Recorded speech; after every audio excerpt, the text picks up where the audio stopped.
Hi, great. Welcome to Cloudy with a Chance Dyslexia. If you'd like to initially just introduce yourself, because it's like really good when I have guests on to just say hello, who they are, a little bit about yourself, if that's okay. Satu? Yes. Hi. And first of all, I'm so glad that I am here. So thank you for inviting me here.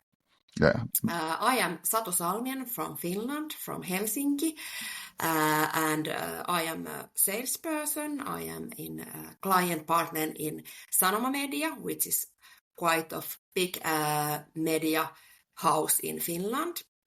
And today we are discussing about dyslexia, which is quite, I have to say, it isn't really easy to me to speak about this because I have a little bit shame of it, but like later years than now, I'm quite fine with it. But it haven't been always like this. But it's really great to hear today to speak about it. You're very brave coming on, and look, you're my first international guest, so it's really I'm really excited myself to have you all the way from Finland. So it's really great and it's to understand those cultural differences. So, well, let's go back to the beginning. You know, like where you started out in sales, and you were very brave as well. You started. Very few people choose sort of door-to-door sales, right? So did it choose you? And did you enjoy it back then? And did you come to love it later? I have to say, I'm that kind of person that I love humans. On I think there's nothing else jobs like where you can be so much with the person like in sales. So when I was young, I loved to sell in door to door. It was fun. Of course, it was really nervous and I was scared and everything, but it was really nice, and you get lots of like success feeling that yes, I do it. I was brave enough, so I love it. All Yes. right, brilliant, brilliant. I mean, look, to me, that's you're already showing your passion and your energy, right? So, Yeah. and that's very, very, very much about being dyslexic. I think we're very passionate about what we do, and it's like that comes out in a lot of, and a lot of people do move into sales because of that, because it is a human connection.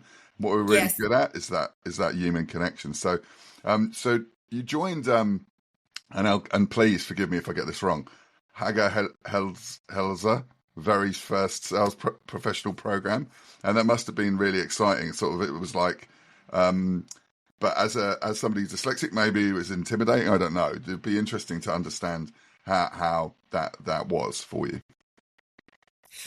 You mean, can you say the questions again? Yeah, that's fine. Is it Haga Yes. Heller's sales Haaga-Helia. professional program? Yeah. Oh, Yes, right. That's yes, it. yes. Now I, It's my yes. look. Yeah, sorry, sorry. It's my ability to say your language rather than the other way Yes, around. So, yes, yes. so Yeah. yeah. Finnish isn't really easy, so I know, but my English isn't so great, but so It's we way try to better do than my our best. Finnish. Way better Yes. than my Finnish, Okay. Satu. Yes. Yeah, I was in Haaga-Helia. I was there in sales professor program. It was the first time. I love it because it was the first time that you can study like the sales in that kind of school. So I really like it. And in there, there was a lot of speaking about the active. You have to be really active in sales. Like you have to do meetings. You have to like understand the numbers. Like you have to have meetings. You have to have offers, and then you get the sales. But of course, you have to understand in the numbers, not only for what you are doing, like active numbers, but you have to also understand like the customers' numbers, like if there is some like goals or metrics or so on. And that was really, really good program that you understand the whole thing about in sales, like what you have to do and what you have to do in when you are meeting the customers. Like you have to understand so many things. And the one thing you have to remember, you have to always listen to customers. because if you don't listen then and you are just speaking about your things, nothing really good happens. I think that. I think you're right. I think that the skill of listening, and sometimes I find with the way our brains work is we pick up on the right things. We can like almost in the moment, like go, I see that, and then we can ask that second question that can delve into some other challenges that a customer has. So one of the things that I hear that you were really good at was in that way was you would remember like your clients' pizza orders, right? And that was Yeah. like I mean that's in terms of just knowing that helped you build the relationship and translate that into business success for you, right? So and did that translate to business success by remembering things like that? Did that help? Yeah, it helps because I think the life is made of small things that like you have to notice those small things.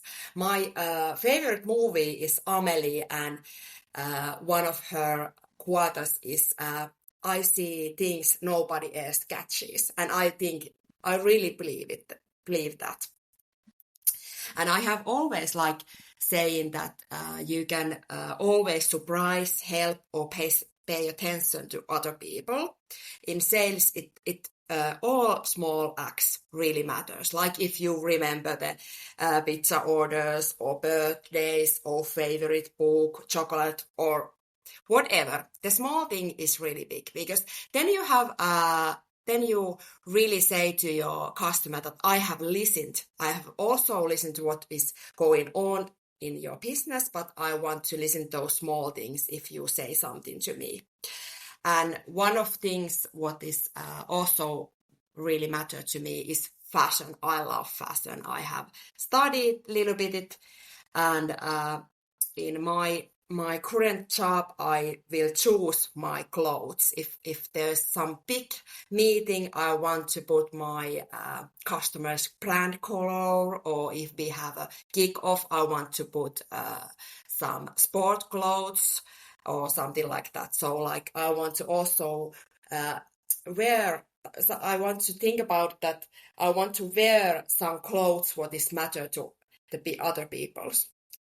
Yeah, that's really so you align to their way of thinking, and you mirror the way they are. So Yeah. I like And that. they always notice that. So like this week I had a big meeting with my customer and I put her brand color dress, and of course when I come to meeting they noticed it straight away. They said, "Oh wow, you have our color in That's your that's dress," so really they love it. Yeah. really clever, Yeah, it was really really nice. thoughtful, Satu. I love that.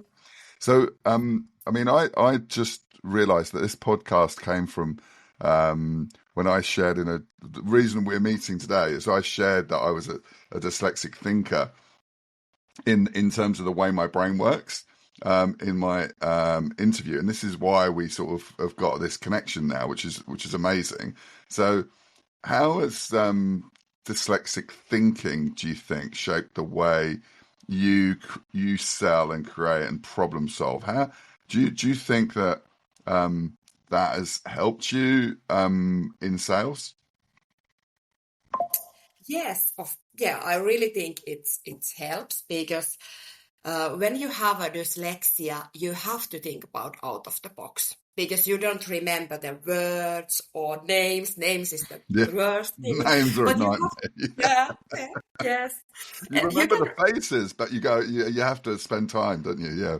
yeah, the names is the worst, but then you have to think about out of the box, because you might remember the like really normally word, like I don't know what is the chair or something like that. Then you have to say it some other way, and that makes your brain like stimulation. You have to think about out of the box, and that's why I think I'm so creative person, because I have to think about lots of like the whole day. I have to think about out of the box, because I don't remember the words or names or something like that. So, and in sales, I think you have to be a little bit even creative, that because you have to think about what kind of solution you are offering to your customers and so on. So like, yes, I think it's really good. Of course, I'm not without dyslexia, so I don't know what kind of feelings Yeah, they have. But from my opinion, is that it's really good I thing. think Yes. we solve problems as well. We see things Yes. that we know that need to be fixed, and we go, well, look, things we this is the way you can fix it. We can see that way forward, and we can share that verbally to people. But you know, the where we need the support, I guess, is where look, we can present it, we can put it. And this is where AI really helps us, right? I'm finding it really useful to me. But how is dyslexia seen in Finland, though? Because you said like before when we started, this is like really big for you, right? This is like sharing this because in school and at work, and maybe the cultural approach is different in other countries. So just interested to see how it's affected you, you know, in terms of, like you said, you don't like talking about it necessarily, right? So, I think it's getting better. Like I have a daughter who is 13, and in her school, I think it's quite normal thing if you have a dyslexia or ADHD or whatever. mm, But in my time, of course, my in my school they take care of, they know it, and I get some helps a little bit, but it was totally different than nowadays. And of course, it makes you a little bit ashamed of it, because I don't want that if I'm writing something to like some presentation or email or whatever, I don't want that my colleagues niin kun, like look out that there's lots of wrong letters, because if they know that I have dyslexia, that's why I haven't told it much yeah. to my colleagues. But now I have like last few years I have been a little bit braver, so few of my colleagues knows. But after this podcast, everybody knows, so like I can't hide it anymore. But yeah, I have to say I have a little bit shame of it. Even I know there's a lots of good things like this creative or thinking about out of the box. But I think it's getting better and better. I, But it's not easy. Yes, I have to yeah, say. Yeah. I think you're right in terms of the shame, but because you were like as a child, you know, you went through that trauma really, you know, of learning about this, and there wasn't the support in school when you were younger, unlike there is now. But even then, the people don't understand it, and I sometimes think about it as, you know, if you're in a wheelchair, people can see that you're struggling, right? But when you're not, Yeah. and they don't see it visibly, yeah, they just think, oh yeah, but it can't be true. But you're pushing in your wheelchair in your mind, aren't you, right? So so Yeah. it's Exactly. and people think that you're being like lazy or you're not working hard enough and all these things, and it's really frustrating, yeah, because their brains work completely different to yours, right? Yeah. Yeah. And and and and it's the other values you bring, you know, you know, like I've seen what you've done in terms of you've been like in your role, but you've shifted from media, from print focused to multi-channel campaigns, you know, all the things you've done in your career. Like mine, I've had lots of things, but some normal people, they just stay in exactly the same role. They don't move around, where we have this ability to navigate. I think, you know, that a lot of other people struggle with, right? You know. Yeah, So, yeah. I so have has to say, that like, change? You know, do you find it's you keep up with change around you? You're always learning. yeah. Uh, I think I'm really curious people, and that's why I love changes. But of course, this dyslexia is thing that you have to. If you are not good, okay with it, it's hard to try to always push up. But I think now it's better that I have okay with it. But and because I'm a curious person, so that's why I all the changes is fine for me, and that's why I like really being uh,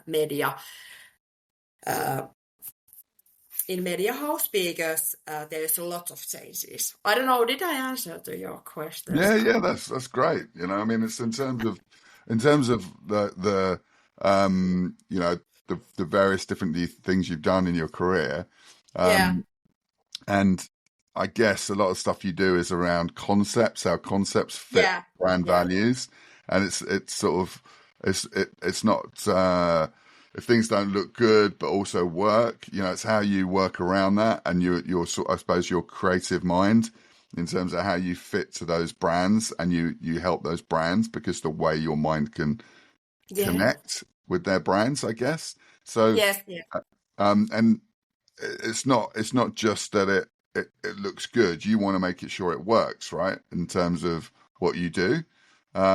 So, you know, maybe you can give some examples of, you know, the campaigns you worked on that have been successful. I don't know. yeah. Like in my LinkedIn, there's one of really big campaigns. This and guess what? Today, okay, I start again. Yes, because I said to you, maybe you cut this off, but today, 12th of November, Yeah, the 2nd of November, today is älyvapaa-päivä. So this, what is one of my favorite multi-channel campaign where I have been cooperate with them. wow. So today is älyvapaa. So like today is the day where you have to, without any like phones or so on.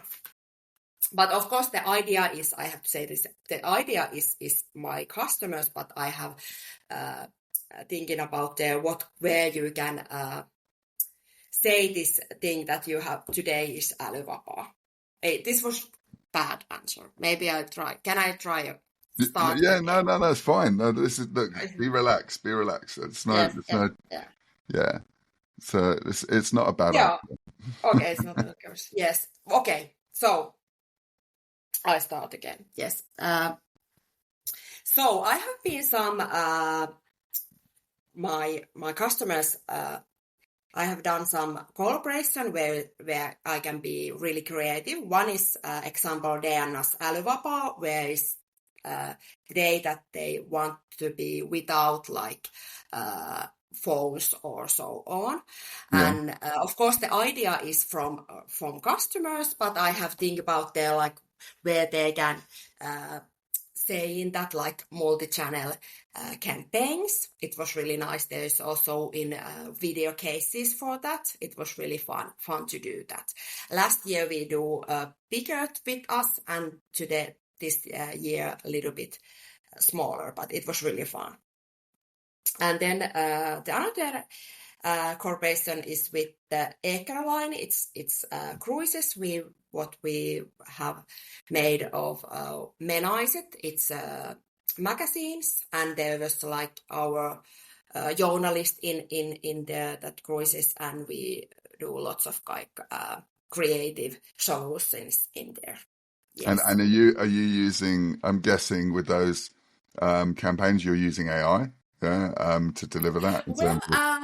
I we chose to. No, I didn't, because last year this älyvapaa there wasn't AI so much going on, Mhm. and like yeah, not so much. But I have to say that I love AI because it's the one person who doesn't mind if you write wrong.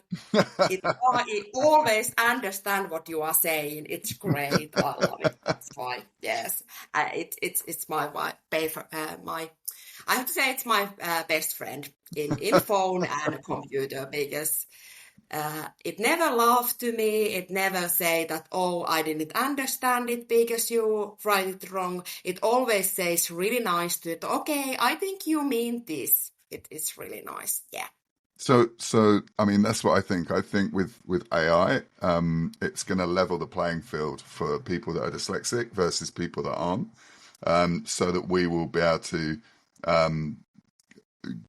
with all the capacity that it's delivering now, it's going to make us, it's going to make our superpower even better because the Yeah. ability to context switch, that ability to switch from one thing to the other, that's what we're really good at. Our minds can just jump from one thing to the other, whereas that's what you need to do with AI. Yeah. So I think it's going to change the way we work. But what do you think? Do you think it's going to change the way that you work with your clients with AI in terms of those sort of areas that are going to support your next steps? So I believe that AI will accelerate communities, and in media sales, we've already seen AI drive targeting optimization. So will AI change the way you work and the value that you bring to clients, do you think, in terms of the speed of which you can interact? Yeah, I think also same kind of things that you are. I think,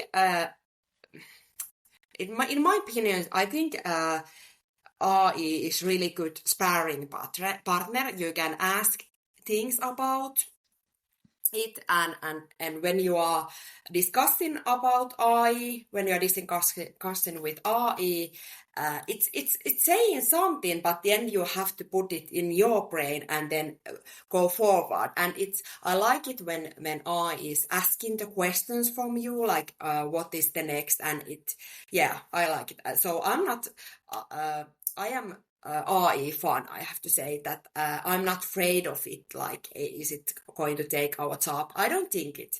Of course, something, but like, if your job is something where you are connecting with the person, it won't take it, but it's going to help it, and it will be affected.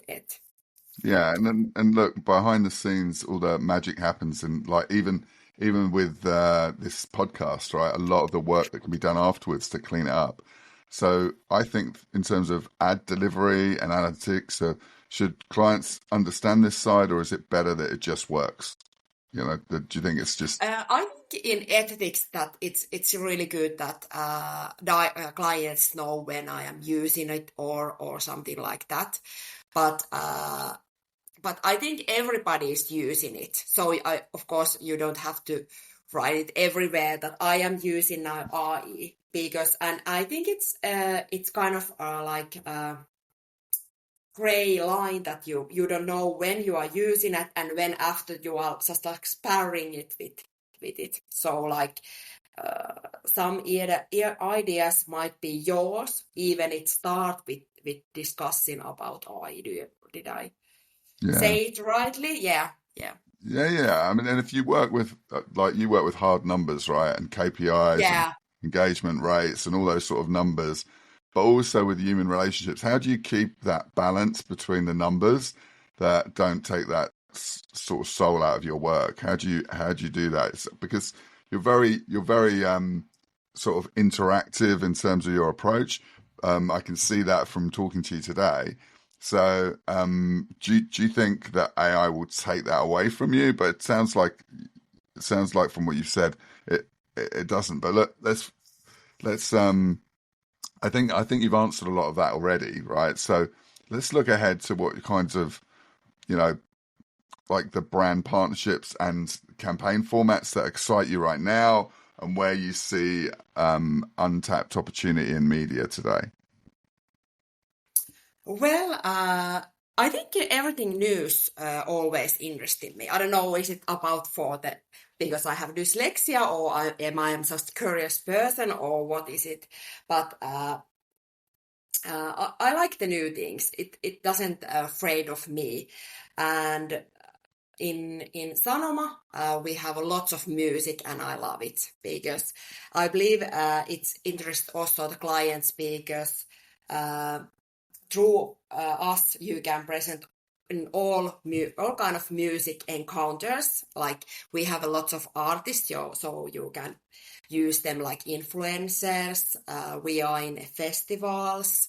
You can do the songs with us, audio and TV. We have lots of like TV series where it's music, music like Voice of Finland or so on. And of course, there's a lot of music you can use, and the sound you can use in videos. What is rising ad format like today? So like I think all kind of new things is good, and I am like excited to waiting what is coming up next year. And So Satu, in terms of I think one of the things that you've sort of summed up really is, you know, your energy, your enthusiasm, and all the things that you do.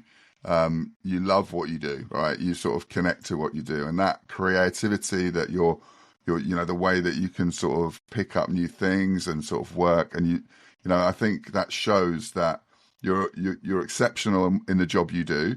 And so for like other young women coming through that have got dyslexia, they must be able to watch this and think, great, you know, I can do this job, right? If I've got dyslexia or I haven't, yeah, I know that there's a woman that has got dyslexia and she's gone through and done this job, which is very sort of high brand profile, speaking to lots of customers. So I think this has been really useful in terms of helping anybody else out there to understand that, you know, don't let something hold you back, right? Just because, you know, you've got these, some people might perceive it as a challenge, but I say, let's reshape it to be an advantage, right? With AI, right? I think with the fact that AI is going to change the way people have to think. It's not like a choice anymore. The way we have to think with AI is we have to think about how the context behind a conversation with a customer, that real sort of depth of knowledge in terms of the emotional intelligence that you have, Satu, and you showed it in this emotional intelligence in terms of the pizza, the understanding of the client and the level of detail. You don't need to remember their name because AI will tell you, right? So, that's true. That's true. That's true. Yeah. Yeah. Yeah. So look, I mean, it's been really nice to talk to you, but look, we can keep chatting, right? I mean, this is probably, you know, we've got to the point where it's a little bit like off the script or anything like that. Yeah. But you know, I think one of the things is, I think you've really sort of given across that side of the being dyslexic, where anybody can overcome it, right? And one of the questions I think I probably didn't put down for you, but I'll ask you this is your daughter. I think you talked about your daughter, right? Yeah. And she's getting a lot of help now. So what sort of help does she get at school that you maybe didn't get? And I have to say that, yeah, my daughter hasn't had dyslexia, All right. but yeah, sorry, I No. I say something wrongly. Yeah, yeah. Okay. But nowadays, I think because I know that lots of her like schoolmates had ADHD or dyslexia, and they are getting help for that like there is the teachers understand it better and they help them because yeah, and I think that one of the biggest thing is that nowadays you don't have to shame anything like Yeah. back then when we were younger, so that is the one thing, because like I think I write it right there is it was so great that I was meeting son of my daughter's new schoolmate, Yeah. and my daughter says like, "Oh, mom, my friend has also dyslexia, and you have a dyslexia." It was so great because like I would really shame it in that age, but Yeah. it was one that it was really great that they have my daughter's schoolmate had told to my daughter that she had a dyslexia. It was really great. So yes. That's great. That's great. So look, I mean, I don't want to take the rest of your morning up. I'm sure you've got lots of things to do, Satu. So, but really thank you for coming on Cloudy with Chance Dyslexia and sharing your journey. And I think it's going to help so many other people out there. So that's the whole idea of the content. Yeah, I really hope, because this was really big deal for me, because of course, speaking about the dyslexia, but also in English, my English is so bad, but I just want to be so brave that I come here and I will speak it. So like, yes, it was really big deal for me too. So like, I practiced with my daughter these questions and the whole morning, and I'm sweating. And if I had to speak in Finnish, it would be much easier. We could do a Finnish version, Satu. I don't know whether when we get AI working, you could speak in Finnish, and it should be able to convert it. So when we get that version, there is a new tool out now where you can speak in your own language and it automatically translates. So when that happens, maybe we do it again like that. You speak in Finnish. That would be great. That would be great. Yeah. Because I have a meta lassi. I don't know. Did Heikki has also meta? Lassi? Yeah, and they because I understand all what you are speaking, but like my English speakers, I don't use English in work, only like one time in a half, because I have only one customers who is You've been fantastic. Your English is fantastic. Believe me, believe me, it's fantastic. But I could never learn Finnish, I don't think. So you've been amazing. Yeah, thank you. But if you edit like how so that everybody can understand it, yes. So, yeah, but I'm so like I'm so proud of myself that I came here and I done it. Yes. Well done. Yes. Okay, thank you so much. And have a nice Sunday to you. Yeah. All right. You take care. Okay. Thanks. Yes. Bye.